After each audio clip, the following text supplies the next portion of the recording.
You're not going to believe this one. You're totally not. I didn't believe it. I had to read it 3 times. You're not going to believe what happened.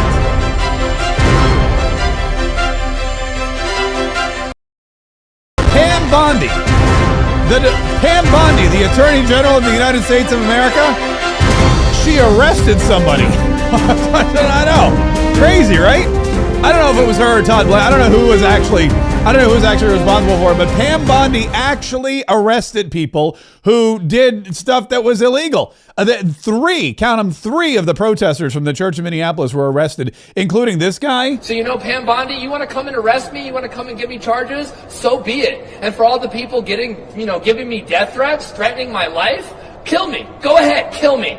Because you know what? As Fred Hampton said, you can kill the revolutionary, but you can't kill the revolution. Yeah, but you can arrest them. You can arrest the revolution, or at least you can arrest the revolutionary, at least in this case. Pam Bondi and the Department of Justice, look at this. They arrested Kelly. He's now in custody. U.S. Attorney General Pam Bondi noted in a Thursday post on X, "Our nation was settled and founded by people fleeing religious persecution. Religious freedom is the bedrock of this country. We will protect our pastors. We will protect our churches. We will protect Americans of faith," she noted in the post. Kelly had said just days earlier in a video, "Come and get me, Pam Bondi." And I won't read you the rest of that. But anyway, I guess she listened. Finally, this is the same guy that you may remember. He was with Don. He was yelling and screaming at Don Lemon, which I think not in the way that you and I would yell and scream at Don Lemon, but he was just yelling and screaming and ranting and raving at Don Lemon. All the people in this church, they're living real comfortable lives while children are dragged into concentration camps. So if we disturb their Sunday, oh no, nobody should have comfort right now while our immigrant communities are afraid to leave their houses. Yeah, well, that's not what religious freedom is all about. It's not about, you're comfortable in your church, living your comfortable church life, so we're going to go in and no, it's, if you have a problem with ICE, these people in the church have absolutely nothing to do with it. Now, this guy's a little uncomfortable because he's in jail. He's not the only one, actually. There were 3 arrested. Oh, hang on, I got to sign in here real quick. 3 of these people were arrested in Minneapolis because of breaking into the church. One of them was not Don Lemon. 3 arrested in St. Paul church protests as judge rejects charges against Don Lemon. Attorney General Pam Bondi announced the arrests of Nikema Levy Armstrong, a civil rights attorney, Chantil Louisa Allen, a member of St. Paul School Board, and William Kelly, who's just a loudmouth bearded, agitator for hire. And listen, there's a couple of them are already out. I think William Kelly may actually be out or being released today, but a couple of them are already out. And Don Lemon he got away with it, and now he's taunting the DOJ to come and get him. So I'm going to be honest with you. You heard him, Pam. We'll get to all that here in just a minute. First, before we do, thanks so much for joining us today on what is known as a Cha-Ching Chat Friday. Make sure you're subscribed to this channel. And then if you send us a Cha-Ching Chat, we will read your Cha-Ching Chat live on the air. What, Mark K, is a Cha-Ching Chat? I'm glad you asked. A Cha-Ching Chat is a super chat on YouTube or a Rumble rant on Rumble in the amount of $5 or more. The or more being the most important part of that sentence. And if you make a Rumble rant or a Cha-Ching Chat, a super chat of $5 or more, you set off something called the Cha-Chinger. Yeah, looks like that right there. And then, like I said, whatever message you put, as long as it's not profane or, pushing some kind of porno website, whatever message you share in your Cha-Ching Chat, we will then share with everybody who's watching all over the globe, all the Catriots far and wide, here and there, everywhere. We've got Catriots all over the U.S. We've got Catriots in Canada. We've got Catriots across the globe. And they will hear your message, whatever your message happens to be, as long as you set off that Cha-Chinger with your Cha-Ching Chat. I think, look, we just got the first one. That's amazing. We already, look, the first Cha-Ching Chat of the day belongs to Ernest Hatfield, who writes, do you want to know who you are? Don't ask, act. Action will delineate and define you. Thomas Jefferson. Ooh, did he just get a little smarter? LOL. Thank you, Ernest Hatfield. Thank you, Ernest, for your first Cha-Ching Chat of the day. We really appreciate it. And thanks for kicking off Thanks for kicking off Cha-Ching Chat Friday and for being here every day. We appreciate all that you do, and we love all the presidential quotes. Like I said, we'll be kicking off the Cha-Ching. We celebrate Cha-Ching Chat all Friday long. All Friday, it's Cha-Ching Chat Friday. So you could Cha-Ching whenever you want and get your message on the air. It's just as simple as dropping $5 or more dollars on your Rumble rant or on your YouTube super chat. Now, back to Don Lemon. So Don Lemon, he went into this church and he harassed the preacher and he was tormenting the kids. And then he left the church. And then Pam Bondi arrived in Minneapolis, Minnesota, and a magistrate judge said, you know what? We're not going to charge Don Lemon. We're not going to charge Don Lemon. Don Lemon, here we go. A judge in Minnesota rejected federal prosecutors' attempt to criminally charge journalist Don Lemon in relation to his presence this week during a protest at a St. Paul church. An extraordinary rebuke of a Justice Department that has drawn criticism for its forceful response to demonstrations against immigration enforcement officers. The magistrate judge's decision was described Thursday by two people familiar with the matter who spoke on the condition of anonymity to discuss court proceedings that have not been made public. Now, I was invited on the Wendy Bell show. We taped yesterday. It'll air this weekend. But I was invited on the Wendy Bell show yesterday, and we talked about this at length. This was one of the things that we discussed, was how horrible a person Don Lemon is and how he got off the hook. With this magistrate judge. The worst part to me is that now there's an actual court proceeding. There's an actual court document labeling Don Lemon a journalist. And so, he's just going to squeeze every last ounce of juice out of that thing. That he's going to be like, of course I'm a journalist. Look, this magistrate judge referred to me as such, which is that's just awful for everybody. But he has been, again, emboldened by this idea that he's A, journalist, and B, didn't break any federal laws by busting into a church and harassing the preacher during a service. Look, I stand proud and I stand tall. This is not a victory lap for me because it's not over. They're going to try again and they're going to try again. And guess what? Here I am. Keep trying. That's not going to stop me from being a journalist. You're not going to diminish my voice. Go ahead, make me into the new Jimmy Kimmel if you want. Because I'm not going anywhere and I'm going to believe the same things, whether you want to, whatever. None of this is about justice. This is about power and it's about people who are incompetent. Okay, I guess he's calling himself incompetent. Also, the new Jimmy Kimmel. Who wants to look at him trying to elevate himself? He's trying to elevate his status and his stature. Jimmy Kimmel got kicked off of the air because of the lies that he was telling and the propaganda he was pushing. And he had a bunch of his affiliates say, we don't want this crap on our airwaves anymore. And it became a whole big thing. He got suspended. And Don Lemon is hoping. Don Lemon's praying. Don Lemon is angry that he didn't get arrested. Don Lemon, when he knows, look, he may be annoying. He may be really annoying. He may be just one of the most ridiculous Karens you've ever seen in your entire life. But Don Lemon's not stupid. He knows exactly what he was doing. He knew that by going into that church, he knew that by harassing those people, by getting that viral clip of the preacher, by going viral for the entire weekend, he knew that by going to the airport and yelling and screaming, I'm a journalist, I have First Amendment rights, blah, blah, blah, blah. He knew that by doing all of that he was taunting the DOJ, taunting Pam Bondi, and taunting the authorities to arrest him. And had they arrested him, man, then he would have been a folk hero. Then he would have been a martyr. Then he would have been the journalist who was arrested just for reporting on the news, blah, blah, blah, blah. And that would have really boosted his podcast. Boosted his podcast downloads. Unfortunately, that didn't happen. So what does he do? So now he's basically begging. He's like, you didn't take the bait. Please, for the love of God, please come and arrest me. Because look, yes, I'm more popular this week than I was last week, but I could be really popular if you make me into he wants to be not the next Jimmy Kimmel. He wants to be the next Nelson Mandela. He wants to be the next Martin Luther King Jr. Look, I stand proud and I stand tall. This is not a victory lap for me because it's not over. They're going to try again and they're going to try again. And guess what? Here I am. Keep trying. That's not going to stop me from being a journalist. You're not going to diminish my voice. Go ahead, make me into the new Jimmy Kimmel if you want. Because I'm not going anywhere and I'm going to believe the same things, whether you want to, whatever. None of this is about justice. Yeah. You know, Jimmy Kimmel, by the way, is like, please don't drag me into it. I've been through enough. I don't want to be part of this. I'm a little shocked that Don Lemon and that whole spiel didn't go, I have a dream. I have a dream that my podcast will be the #1 podcast in all the land. I said this on Wendy Bell. I go, look, just because you have one of these, this is the little microphone that Don Lemon has. Don Lemon had this little microphone. I'm trying to see. Maybe I still have well, you know, I know you've seen it, but this is a little Bluetooth microphone, and it's very popular. It links up to your camera or to your phone or whatever. And this is like, I think now everybody's going to just buy one of these and claim that they're a journalist and try to get in wherever they can. I mean, think about this. This church is private property. It was private property, still is private property. You're not allowed, not everybody, you can go in there if you want to worship, but it's owned by the church. They can kick you out whenever they want. It's not public domain. It's not federal land or public land.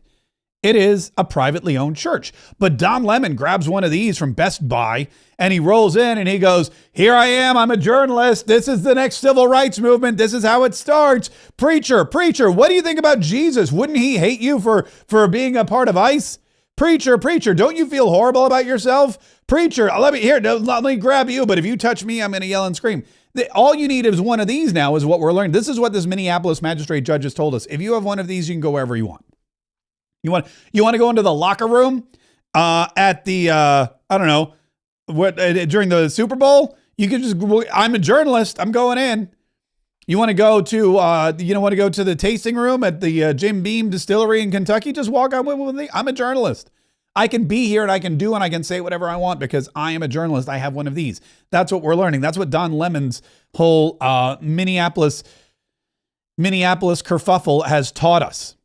Is that you can just walk on in anywhere you want with one of these and do and say whatever you want. Now, the interesting thing about this is that it keeps the heat on Minneapolis, and we're starting to learn more and more about what's actually going on there. Oh, but wait, first we got some more cha-ching chats from Ernest Hatfield. He's back. In 1936, sabotage, death was willful destruction of buildings or machinery with the object of alarming a group of persons. Continued. Oh. Wait a minute. He continues it in the next cha-ching chat. Or inspiring public is uneasiness if you look up the deaf. It has now changed. That's very good. That's food for thought, Ernest Hatfield. I appreciate that. Thank you so much. And I appreciate the two-parter too. If you have a really long cha-ching chat, by all means, break it into two different parts. Oh, we got one coming in on oh, it looks like we have one coming out on Rumble for $50. That's fantastic. This is from J.S. Moorhead. Keep spreading the good word. Everyone needs to vote. Everyone needs to vote in the midterms to keep Trump's agenda going. Keep spreading the good word. Everyone needs to vote in the midterms to keep Trump's agenda going. Amen. Amen and hallelujah.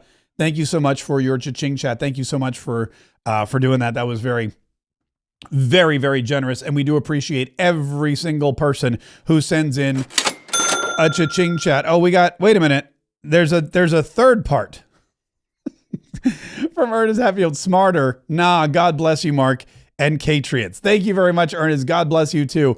We really do appreciate the multiple cha-ching chats today from our good buddy, Ernest Hatfield, and everybody who's keep them coming, man. We're just getting warmed up. We got a lot more to cover. So we have Jacob Fry, who is the mayor of Minneapolis, Minnesota. We have Ilhan Omar, who represents the people of Minneapolis, Minnesota, at least the Somali community. And we have Tim Walz, who is the governor, unfortunately, still of the state, even though he withdrew his name from contention the next time around. And now it appears that we have Amy Bach, the mastermind behind the entire Somali daycare fraud scandal, and not just the daycare scandal, but also the welfare scandal and the food bank scandal. Amy Bach is in prison, and she's now speaking out, and she's naming names. Listen to this. This is a Fox News breaking news bit. And a Fox News alert also in Minnesota. The convicted ringleader of one of the state's biggest fraud schemes is speaking to Fox News from behind bars. Now, she believes that the scam was no surprise to local Democratic leaders. And she's naming names. She spoke to Alexis McAdams. Hi, Alexis. Hey, Dana. Yeah, so everywhere you look in the state of Minnesota, right, there seems to be another fraud scam. So this one involves Amy Bach. She's a Minnesota woman convicted of fraud for taking taxpayer money that was meant to feed hungry kids. But listen to this. Bach tells me the real issue here is the state of Minnesota, which she says kept giving scammers your taxpayer money even after they were flagged as fraudsters. I have to believe that the governor's office and Keith Ellison's office were aware of this. They've said they were involved in helping the FBI. They've said they were made aware. But apparently I'm scary, so they couldn't do anything. So Bach ran this nonprofit called Feeding Our Future. You might have heard of it. It was one of dozens convicted in this $250 million scam. You can see her mugshot there. Prosecutors say this group set up sham restaurants. They pretended they were making these meals. They got paid by the state for those meals, but they just pocketed the cash. Bach, who's looking at 30 years behind bars, tells me the state signed off on those businesses, not her. It all went through a process. They were all approved. They were all paid by the state, yet all the fingers are being pointed at me. And it's not just Bach. Whistleblowers told a congressional committee Minnesota Governor Tim Walz and Attorney General Keith Ellison there ignored warnings for years as millions of dollars and millions were stolen on their watch. Congress is investigating a long list of massive fraud schemes in the state. It's hard to keep up. Prosecutors say it's led to at least $9 billion in fraud, Dana, and counting. Congress also asking why the Attorney General there would meet with a group of Somali fraudsters, which were under FBI investigation in 2021. The group can be heard in an audio clip given to us by Bach's lawyer offering to donate to his campaign if he can help them get their funding flowing again. Ellison denies any wrongdoing here. He slammed Bach in a statement to Fox, calling her a liar and manipulator, adding now she's on a media tour to deflect her guilt onto others instead of finally taking responsibility for this fraud scheme that she ran. So we reached out to Governor Walz too, Dana. He didn't get back to us. House Republicans say it's just getting started. They want to subpoena Walz and Ellison because they say they're responsible for ripping off American taxpayers. I mean, look, you can't have somebody at the upper echelons of the organization of in Minnesota, whether it's the governor's office or the attorney general, all these people. I mean, they all had to sign off. She's absolutely right. They had to sign their names at the bottom. They had to say, okay, we're going to approve this. Yes, this is going to move forward. Yes, this is going to happen. All of that was under their watch. And there's no way that these things could have moved forward without people from the top knowing. And if the FBI came forward and made them aware of it, then they were aware of it. And they still didn't do anything.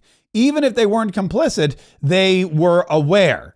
And if you're aware and you don't stop it, you are complicit. And I'm going to be honest with you, they were probably complicit the entire time. Ilhan Omar definitely was. I mean, look at how much money she made. $30 million? Is that what her and her husband are worth now?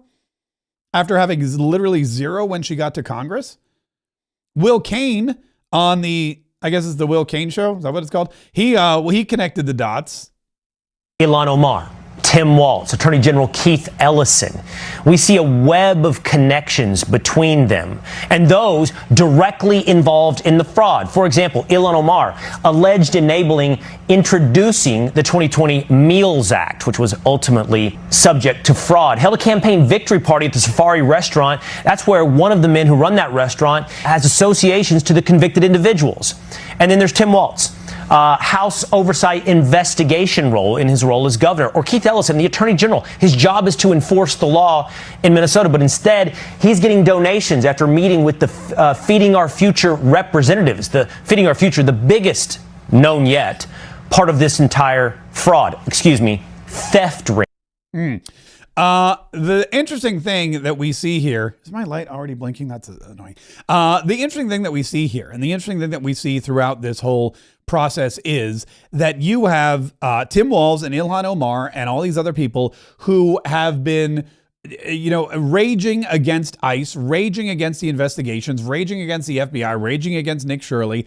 And the reason they're raging against all of these people instead of the fraudsters is because it appears that there is money from the fraud going back into their political coffers, or even maybe their personal wallets, maybe into their personal bank accounts. The reason they're raging and they're so angry and they keep talking about how ICE is bad and Donald Trump is a dictator and yada, yada, yada. The reason they keep talking about how Nick Shirley is just a YouTuber and whatever, blah, blah, blah.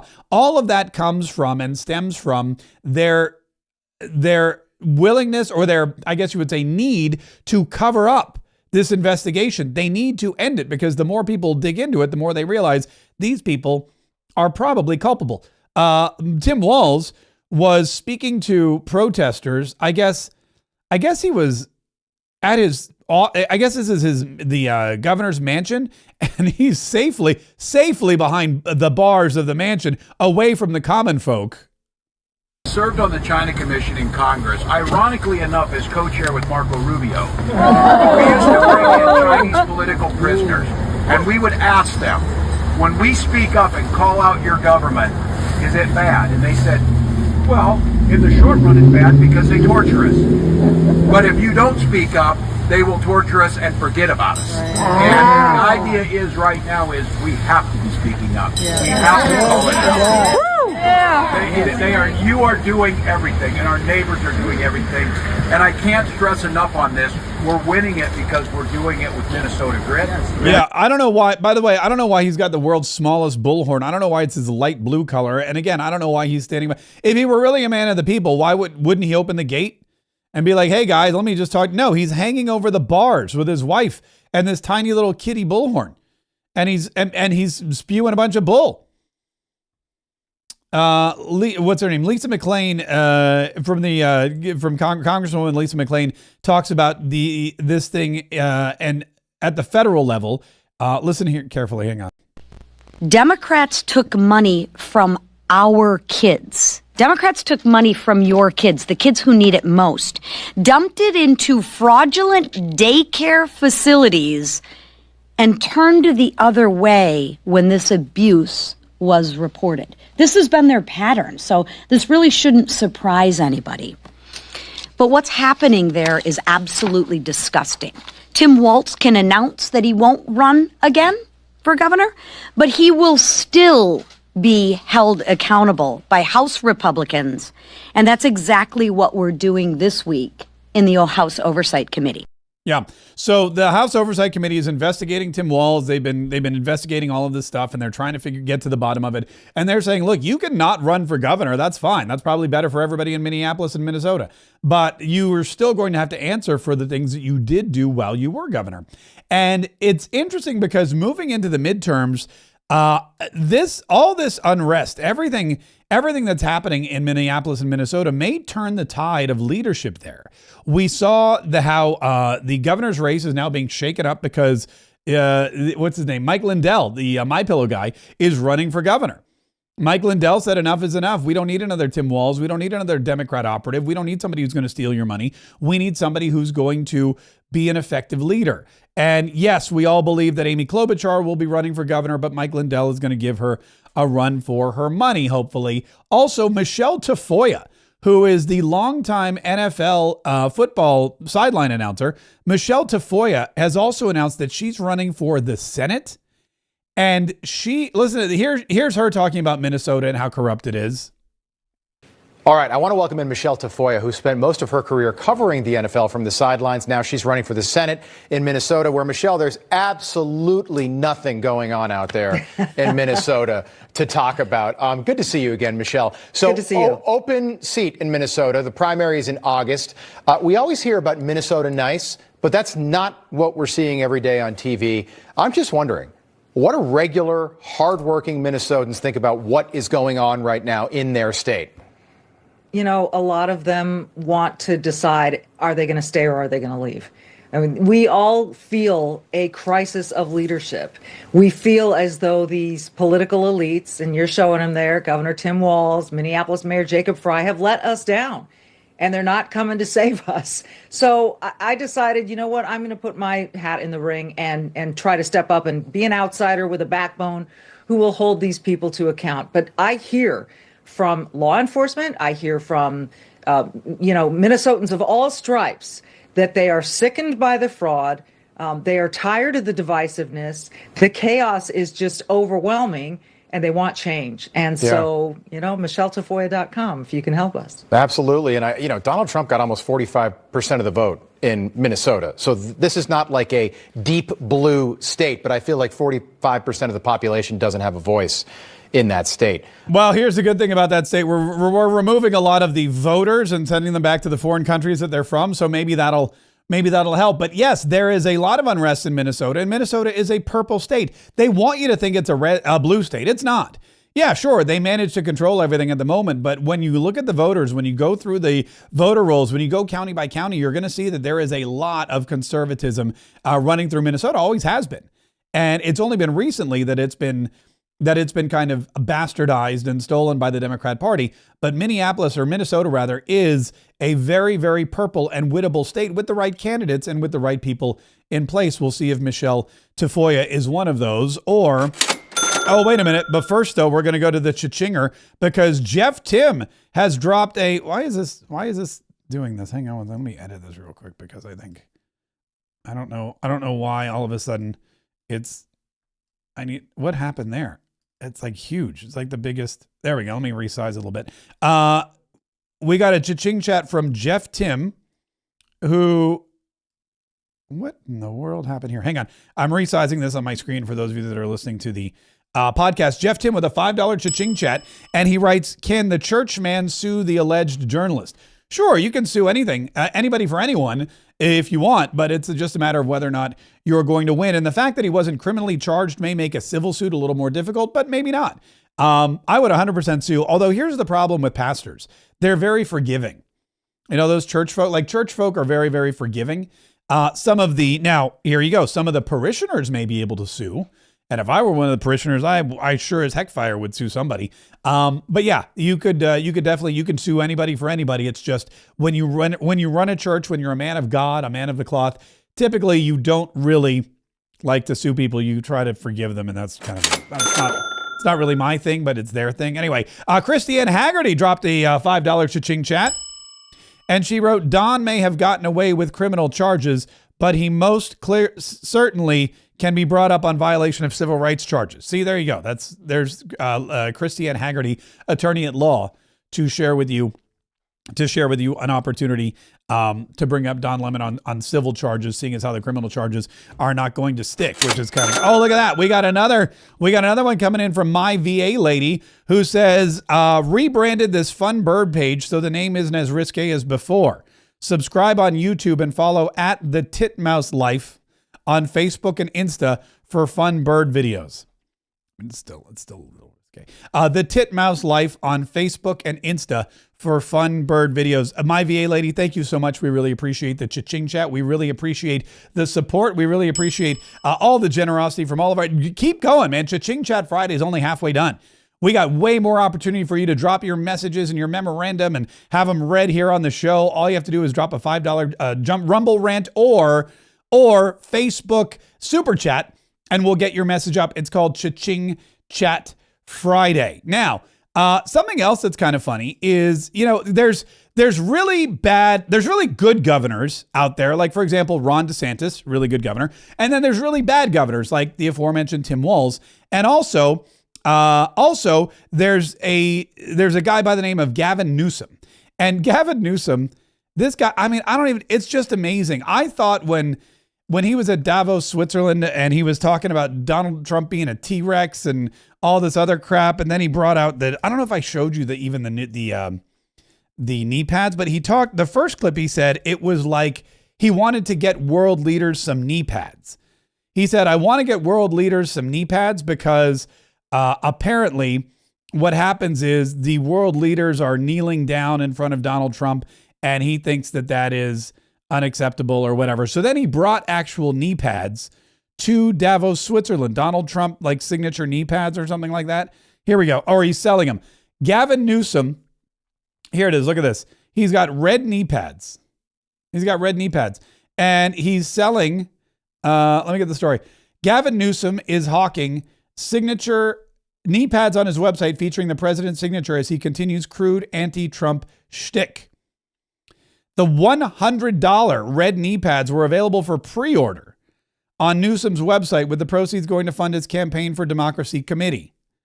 That's the wildest thing I've ever heard in my entire life, which is boosting his profile ahead of a widely expected run for president in 2028. For all of your groveling to Trump needs, now in Republican red, for the low, low price of your soul, reads the product description.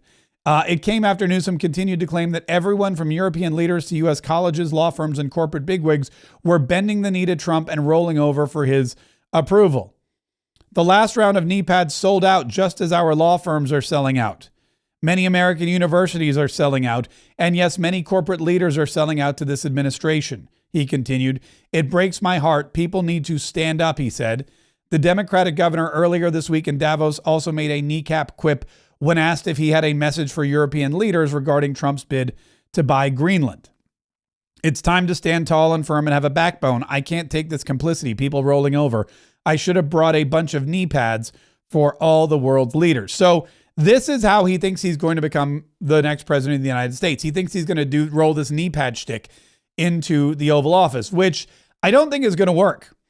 I don't think is going to work because, well, you've got people out there like Scott Bessent who are taking these instances that these ridiculous moments of Gavin Newsom, and they are totally just destroying. I mean, I'm going to be honest with you.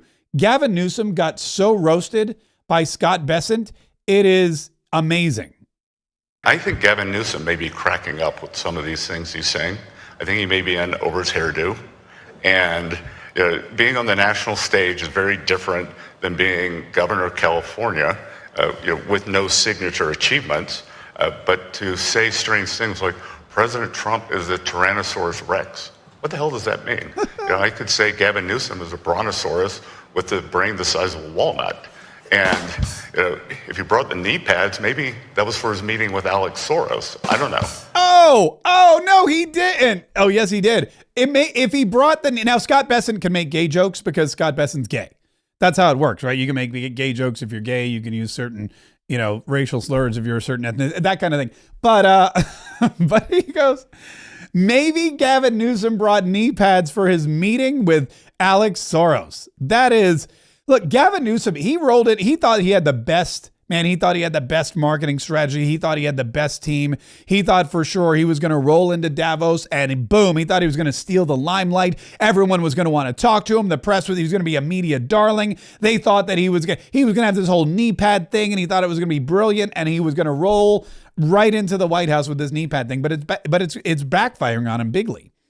Because the White House has been trolling him the entire time he was in Davos. All they were doing was posting trolling messages about Gavin Newsom sitting in the cuck chair, for example. Now you've got Scott Bessent out there who's literally just verbally destroying the guy. Scott Bessent is mutilating him. He's bloodied. And keep in mind, Scott Bessent, he may be gay, but this is the guy we believe, word on the street has it, gave Elon Musk that black eye.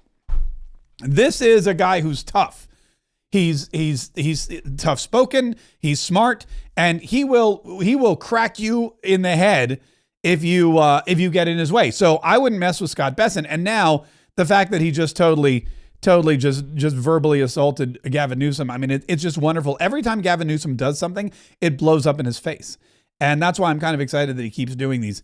He keeps doing these things. There was another clip from Scott Bessent because he did this interview, and again, really intelligent, really thoughtful guy.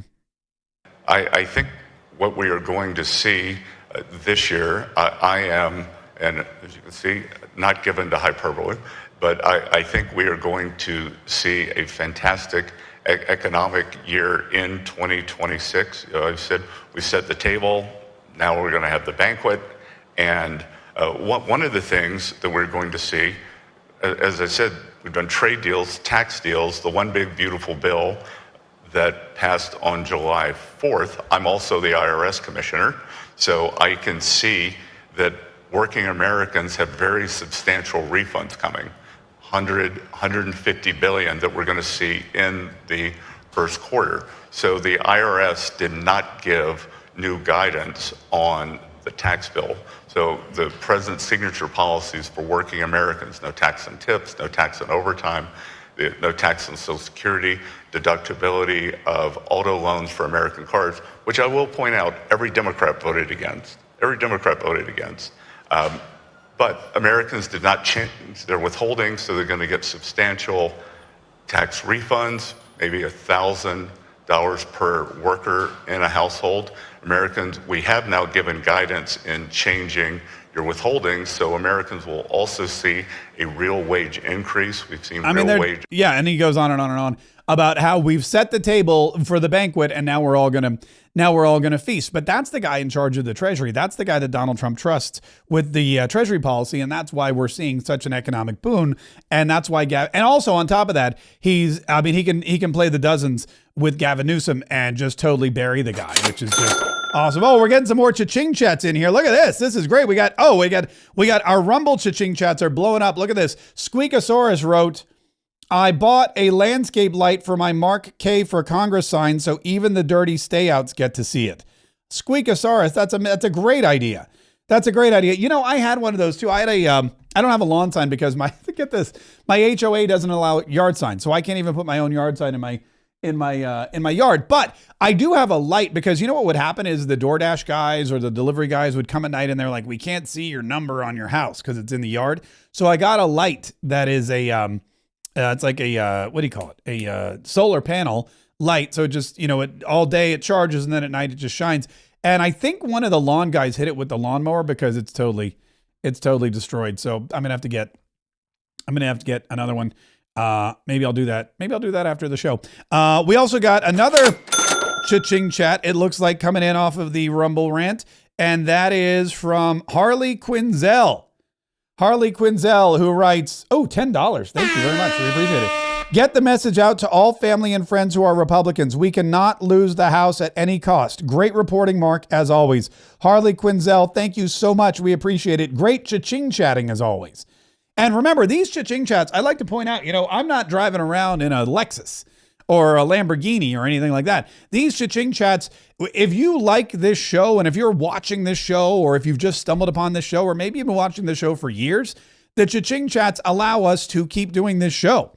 The cha-ching chats, all the support, every time you watch or send something in, it allows us to spend time in the middle of the day here to bring you the news and the information, to keep you informed, to let you know what's up. It allows us to go on location and bring you interviews and bring you, live behind the scenes stuff. It allows us to continue to basically just report the news. I mean, we are citizen journalists just like the rest of them, and we rely on all kinds of different ways to fund our projects and our media company. Yes, we have advertising. Yes, we have sponsors. Yes, we'd sell products. We have a great coaching program if you're interested in building your own media platform. Maybe I should probably talk about that a little later on too. I never actually bring that up, but maybe I should because I think there's a lot of interested parties. And tomorrow I'm actually hosting a live event. So if you're interested in that, let me know in the chat and maybe I'll talk about that a little later on today. But that's how we keep going. Everything we do is for this show. Everything we do is for this podcast. Everything we do is for the Patriots because this is the main crux of everything. This podcast reaches so many people worldwide, hundreds of thousands of people in the United States every single day, in other countries, people that don't have a place to go. It's amazing. I'm going to share my stats with you one day, but the number one place where I'm in Florida, have been in Florida for years. The number one place where we have listeners to this podcast is not Florida. Florida's number 2. Florida used to be number 1, but now it's New York. We have more listeners in New York than any other place, then Florida, then California, who knew, then Texas. Now, it makes sense that California, Texas, New York, and Florida would be the number 1 states because they're the most populous. But what's interesting is 2 of those are deep blue states. And it's because in every blue state, there are red state Republicans just looking for a voice, looking to hear the truth, looking to know that it's better, so that it's all going to be better. And that's what we try to deliver every single day. So if you're in one of those blue states and you're a Republican, share this and let everybody know. We know you're out there. And we're doing our best. We're doing our best on a federal level to make sure that even if your state has succumbed to the horrible left-wing lunacy, on a federal level, we're at least trying to do whatever we can do to protect you and your family and your rights and your financial future. And if you send us a cha-ching chat, that would seriously help the cut. Look at that. We got even more. Let's see. It's working. These are people that want the show to continue. Great. Thank you so much. This is, who is this? Tisha Kincaid. Tisha Kincaid. She sends a $10 cha-ching chat. Very nice. And she writes, speaking of bad governors, pray for VA. 1 week of Spanberger. Ick. Warning to the other 49 states. This is what happens when 2.5 million registered voters don't vote. Yeah, Spanbergers. I mean, we could do a whole show on that. That's a pretty bad scene.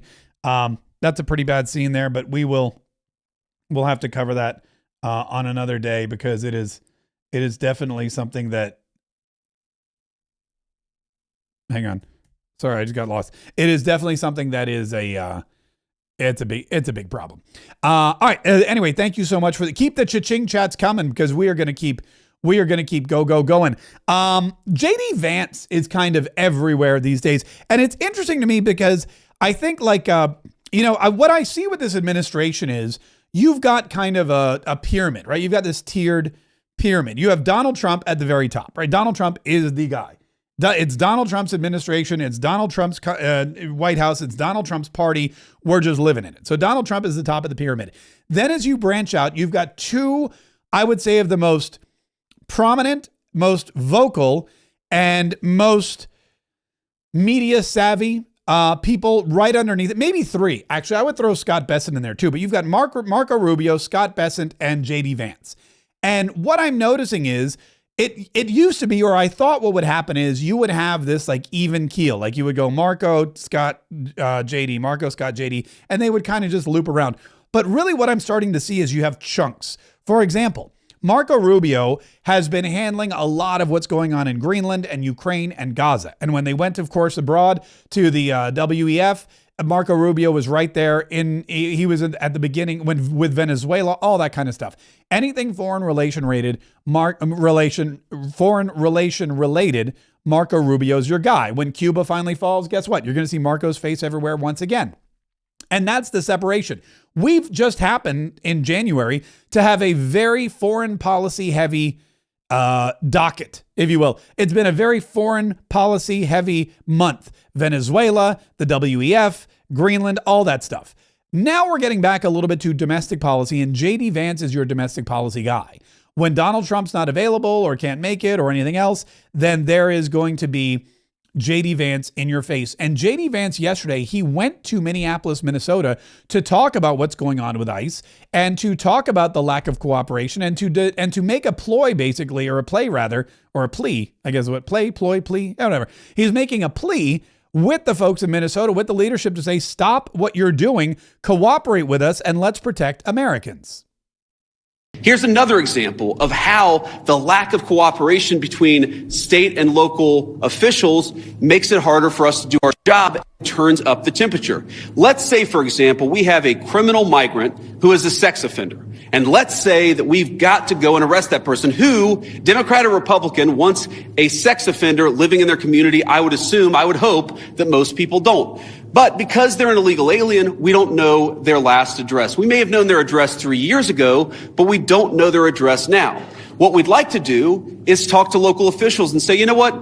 According to the Medicaid rolls, where was the last address this person was domiciled? Or according to a SNAP application, a food stamps application, maybe that could give us insight to where this person is today. Or maybe they had some local court trouble. We could go to the local courthouse or even the local jail and try to find where this criminal sex offender is today. The local authorities have been told, do not cooperate. So these guys are trying to go out and enforce the law. They're trying to arrest sex offenders, but they're trying to do it in an environment where local officials have been told, do not help them, do not provide intelligence about where these sex offenders might be. This is disgraceful.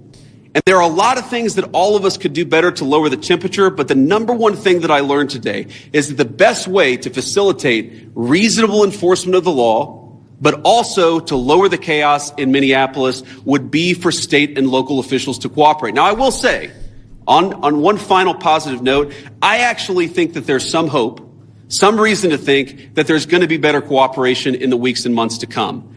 I think that because I've talked to some of the local officials here, I think there are reasons to believe that these people are going to step up and actually ask the cops to protect our ICE officers when they're being assaulted, who are going to ask the local courts to cooperate with getting criminal sex offenders out of our community. That's a good thing. That's the good news, and that's something I'm going to work on when I get back to Washington. But please, if you're a local official, if you're the mayor of this town, if you have any influence over those people, just tell them to cooperate. Because we could have immigration enforcement operate as smoothly and without the chaos that we see in Austin, Texas, or Memphis, Tennessee, or even rural parts of the state of Minnesota. All we need is a little cooperation. Yeah. If you're the mayor of this town, he's talking directly to Mayor Jacob Frey, a little cooperation would be great. Well, here's Mayor Frey. But I'll tell you exactly what I want our officers doing. We have 600 of them. They got limited time. I want them focusing their energies on investigating crime, on keeping people safe, on preventing carjackings and homicides. I don't want them spending time hunting down a guy, a dad, who has done nothing wrong, who just dropped his kids off at daycare, who's about to go work a 12-hour shift. That guy makes our city a better place.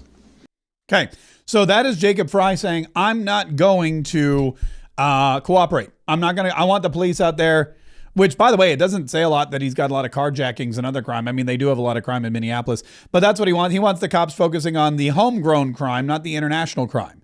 And that's not at all what J.D. Vance is saying. J.D. Vance isn't saying, hey, listen, we want you to ignore carjackers and come save the ICE agents. What he's saying is you need to let people know in this community that if they get in the way of ICE agents, they are going to get arrested.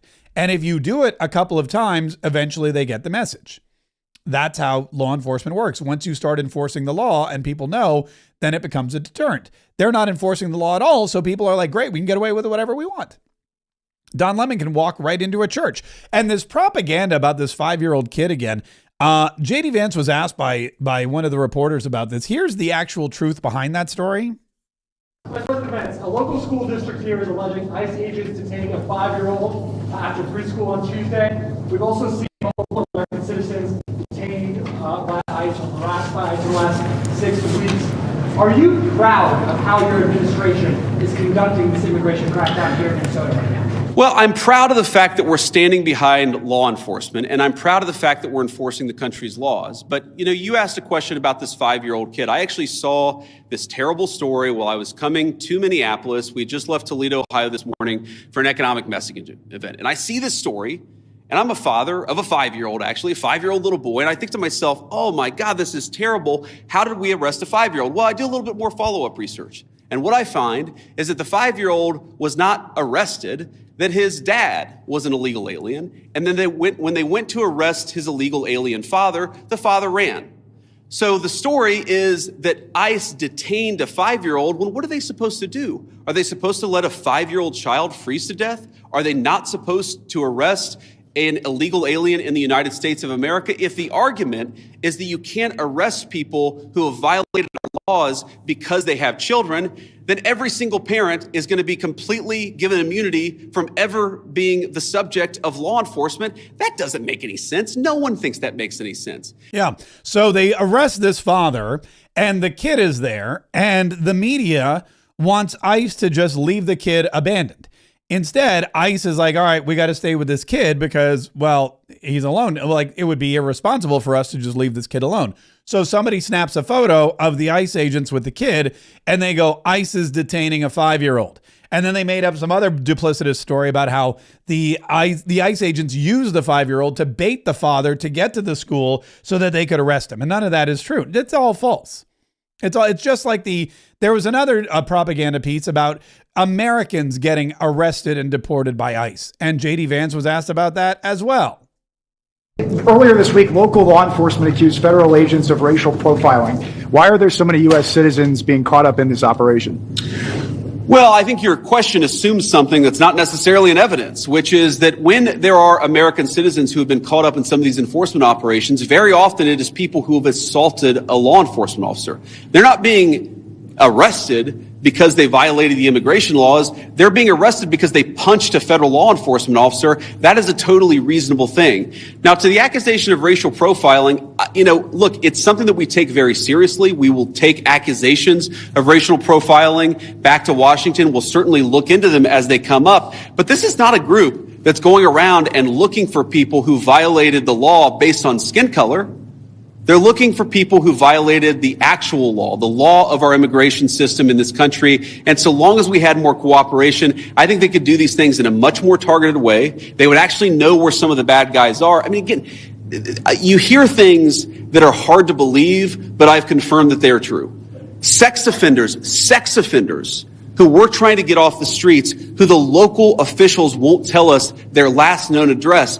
So then the local officials say, oh my God, these guys are doing widespread targeted enforcement operations, when in reality, we would love to just go to one house. The local officials won't tell us which one house to go to. Yeah. So what happens is you have Americans getting arrested by ICE because Americans are spitting on ICE officers. You have Americans getting arrested by ICE because Americans are smashing into ICE officers' cars. You have Americans getting arrested by ICE because they're not doing what ICE is saying. And as a result, they are taken into custody because there's nobody else who is enforcing the law. When the police stand down, the ICE officers have to stand up. When local law enforcement says no thank you, then federal law enforcement gets ramped up. And again, it's a vicious cycle. Think about this. You see ICE in Minneapolis, Minnesota. You don't want ICE in Minneapolis, Minnesota. If you leave ICE alone to do their job, they'll do their job and then they'll leave Minneapolis, Minnesota. But what's happening is people go, we don't like ICE in Minneapolis, Minnesota. We're going to go and attack ICE and spit on ICE and shoot firecrackers at ICE and yell and scream at ICE and drive our cars into ICE and harass these people. And so what happens? They have to bring in more ICE. So you're actually causing more ICE to come to your community when that's the last thing that you want. I mean, again, they're Democrats, they're protesters, they're not the brightest bulbs in the hallway.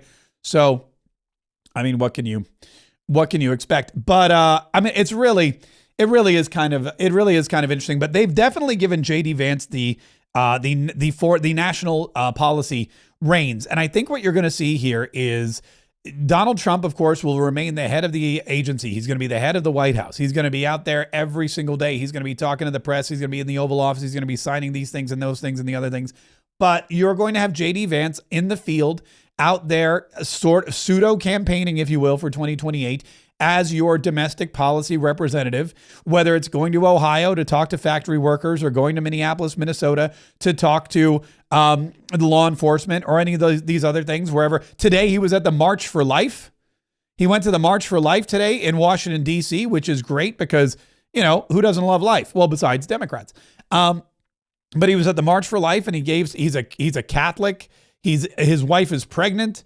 So he is the perfect representative to speak at the March for Life. And that's exactly what he did. He said, here we go. Here's a little taste. From the skeletons in brothels to the child sacrifice of the Mayans, the mark of barbarism is that we treat babies like inconveniences to be discarded rather than the blessings to cherish that they are. But the inheritance of our civilization is something else. The fact that, as Scripture tells us, each life is fearfully and wonderfully made by our Creator.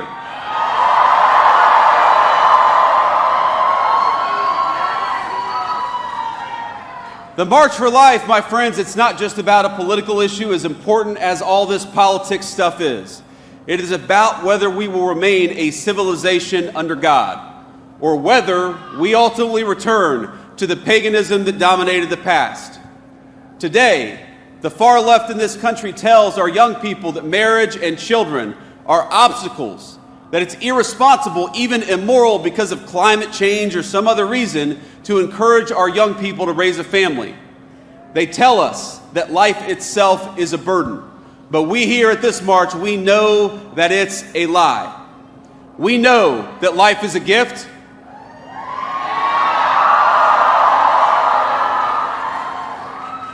We know that babies are precious because we know them and we love them and we see the way that they can transform our families.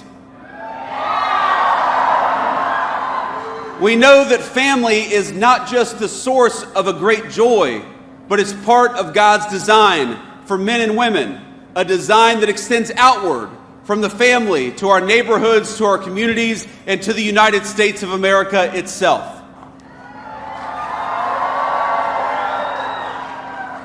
And we here know that treating everyone with dignity isn't always easy. It's not always convenient, but it's the right thing to do.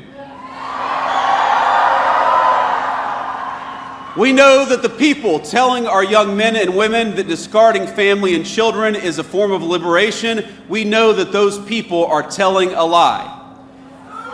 And so, to our fellow Americans, we march in part to serve as a witness. To our fellow Americans, we say, you're never going to find great meaning in a cubicle or in front of a computer screen, but you will find great meaning if you dedicate yourself to the creation and sustenance of human life.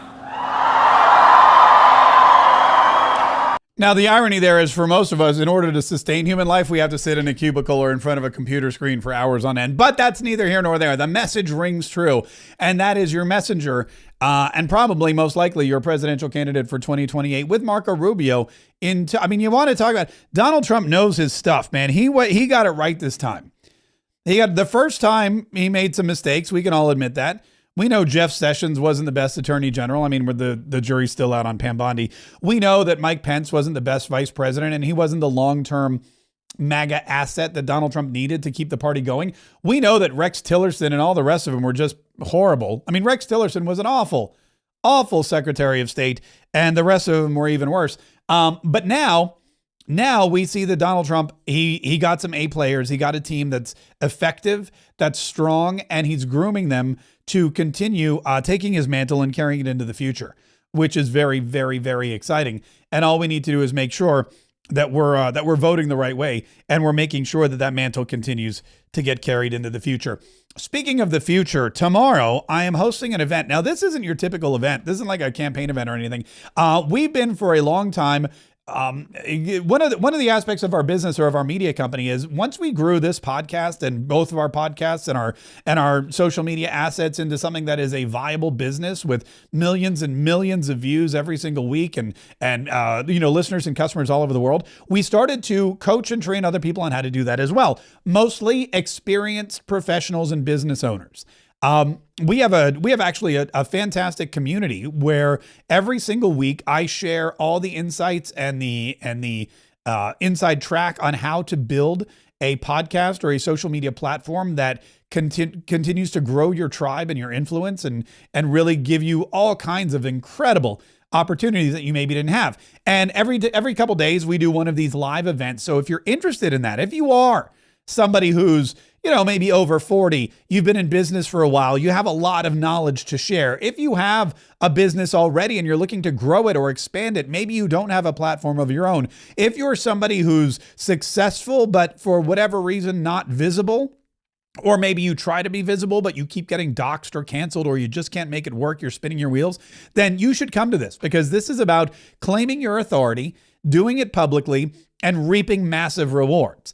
And this is something that all of our, this is our insider circle of people. And every single week I share actual stuff that I'm doing. I'm in the trenches every single day. I take you into my back offices and I tell you what's working, what's not working. People are making connections with each other. It's really a fantastic group. And so if that sounds like you and you're interested, this happens tomorrow at noon. It's 21 hours, 57 minutes and 46 seconds away.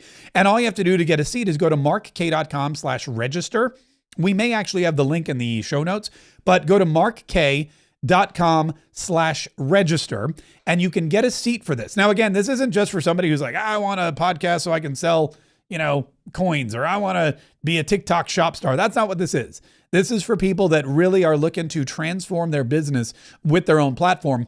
The way we have here at K-Treat Media. markk.com/register is where you go, markk.com/register, and we'll be doing that tomorrow. So it should be very, very, very, very, very exciting. And you should hopefully learn a lot. In the meantime, we have, I think, one more cha-ching chat that came through. Yeah, there it is. Look at that.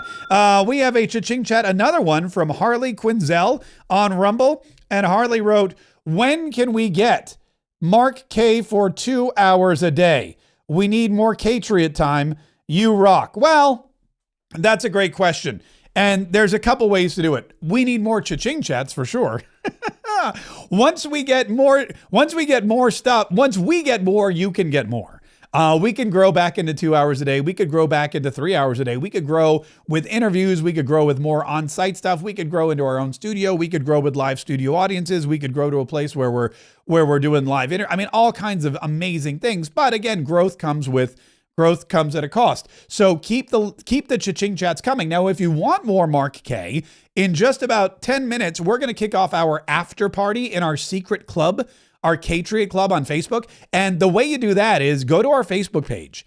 As soon as you may already be on Facebook. There's a bunch of people, there's hundreds of people watching on Facebook right now. If you're not one of them, go to our Facebook page, Mark K on Facebook, click the subscribe button, and in about 10 minutes, you'll get an alert that we are live inside the Patriot Club, and you can come and enjoy an extended Friday after party of Mark K Live. We'll do Q&A. I'll go through the comments. I'll answer all of your questions. If there's something you just must know, then that's a great place to go. If you, we'll share some more insider stories. We'll talk about what's going on this weekend, stuff that I don't share here on the air. And it's really, and again, it supports this show. So if you want more Mark K instantly, subscribe to the Patriot Club. And if you want more Mark K long-term, then definitely subscribe to the Patriot Club because you get a lot in return and you help again to support this program. Either way, thank you so much for watching today. Thanks so much for subscribing and downloading and listening and wherever make sure you're subscribed to this channel. Make sure you're getting this content every single day because it's important that you stay informed, that you stay entertained, that you stay enlightened so that you can stay ready to fight so we can save the Republic. Go to Facebook, hit subscribe. We will see